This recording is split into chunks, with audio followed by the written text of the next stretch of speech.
बेटा आप पढ़ाई करने आए हो, मूवी देखने नहीं आए हो। मूवी नहीं चल रही कि आप बैठे हो आराम से और टीचर पढ़ा रहा है। आपको कलम घिसनी पड़ेगी, हाथ चलाना पड़ेगा बेटा। Study 12 hour a day.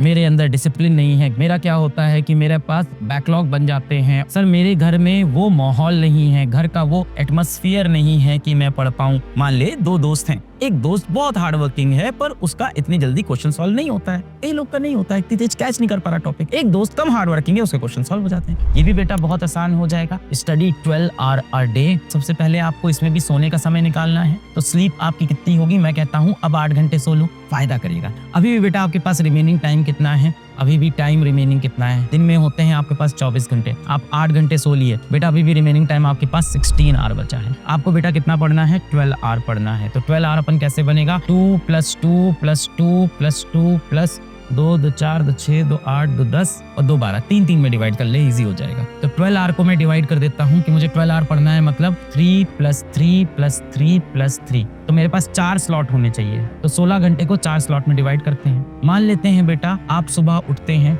You wake up at 8 AM। कोई बेटा हो सकता हो बच्चा 6 बजे उठे, कोई हो सकता हो 10 बजे उठे, अपने हिसाब से अपना बना लेना। 8 घंटे सो रहे हैं। ये जो बच्चा है रात को 12 बजे सोया है, सुबह 8 बजे उठ गया है। अब इसके पास दिन भर में 16 घंटे हैं, जिसमें 12 घंटे पढ़ाई करनी है। तो अब मैं इस 16 घंटे को बेटा 4 स्लॉट्स में डिवाइड कर देता हूँ। इस 16 घंटे को 4 स्लॉट्स में मैं डिवाइड करता हूँ।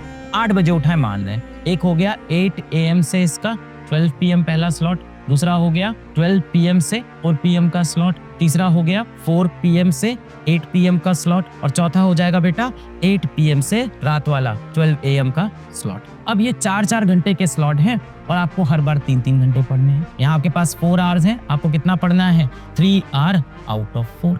यहाँ भी बेटा सेम 3 आवर आउट ऑफ 4। इस तरह से करते करते आप 4 स्लॉट में 3 घंटे की पढ़ाई कर सकते हो और इफेक्टिवली यहाँ से 12 घंटे निकाल सकते हो। देखो थोड़ा डिफिकल्ट होगा, मैं मान रहा हूँ, तो हो सकता हो 12 ना हो, 10 घंटे हो जाए, फिर भी एडवांटेज है। 10 घंटे 11 घंटे, एक दिन 10 पढ़ ली, एक दिन 11 पढ़ ली, 3-4 घंटे एक्स्ट्रा आप पढ़ पाए। बहुत से बच्चे अब ये कहते हैं कि हम नोट्स नहीं बनाएंगे, क्यों? प्रिंटेड नोट्स मिल जाते हैं। बहुत से बच्चे कहते हैं प्रिंटेड नोट मतलब हमें तो टीचर के पूरे PDF नोट्स मिल जाते हैं, हम क्यों नोट्स बनाएं, हम तो भाई क्लास आराम से देखेंगे। बेटा आप पढ़ाई करने आए हो, मूवी देखने नहीं आए हो। मूवी नहीं चल रही कि आप बैठे हो आराम से और टीचर पढ़ा रहा है। आपको कलम घिसनी पड़ेगी, हाथ चलाना पड़ेगा बेटा। अपने नोट्स बनाने बहुत जरूरी है। हैंड रिटन खुद के नोट्स बनाएं बेटा, हैंड रिटन सेल्फ नोट्स। आप अपने नोट्स जरूर बनाएं। नोट्स बेटा हमेशा अपने होने चाहिए। कई लोग कहते हैं नहीं सर नोट्स तो मैं कॉपी कर लूंगा, PDF मिल जाता है नोट्स का, मैं अपने दोस्त का ले लूंगा। बेटा दोस्त के नोट्स और दोस्त की गर्लफ्रेंड सिर्फ देखने में अच्छी लगती है, मिलती कभी नहीं है, समझ में कभी नहीं आती। ऐसे नोट्स बनाओ कि आपको खुद समझ में आ जाए, दूसरे के नोट्स समझ में आने वाले नहीं। कई बच्चे कहते हैं कि सर एक बार पहले नोट्स को मैं रफ बनाऊंगा, फिर उसको फेयर कर लूंगा।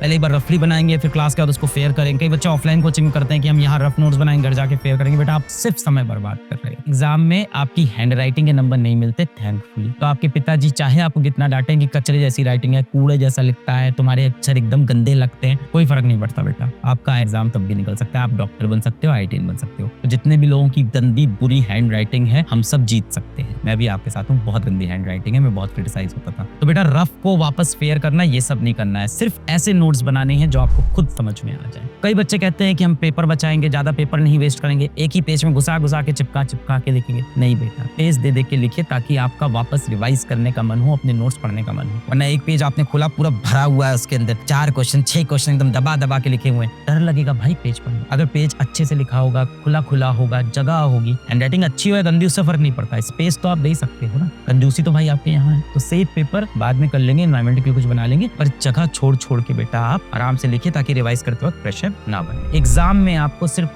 2 चीजें याद रहती है, ये बात मेरी याद रखना। सिर्फ 2 चीजें याद रहती है। पहली वो जो हमने कम से कम 4 बार रिवाइज की हो, कम से कम। दूसरी वो जो हमने एग्जाम से 1 रात पहले या 2 दिन पहले पढ़ा। बाकी बेटा अगर आपने कोई चीज खूब अच्छे से पढ़ी है, उस पर 200 क्वेश्चन सॉल्व किए हैं उस टॉपिक के, और आपने अगर उसको 1 या 2 बार रिवाइज किया है साल भर में, और एग्जाम के पास रिवाइज नहीं कर पाए, बेटा आप नहीं कर पाओगे उसका क्वेश्चन। और आप अंदर से फ्रस्ट्रेट होगे कि मैंने यार 200 क्वेश्चन लगाए थे यार, उसके कितने difficult question, HC Verma sir की किताब के सवाल करके थे, DPP की थी, असाइनमेंट भी कर लिया था, नोट्स भी पढ़ा था, पर अब एग्जाम में क्वेश्चन क्यों नहीं आए? क्योंकि आपने बेटा रिवाइज नहीं किया। तो हमेशा याद रखना बेटा कि आपको रिवीजन करना होगा कम से कम 4 से 5 बार हर चीज का। देखो ये इतना टफ नहीं है अगर आप रोज करोगे।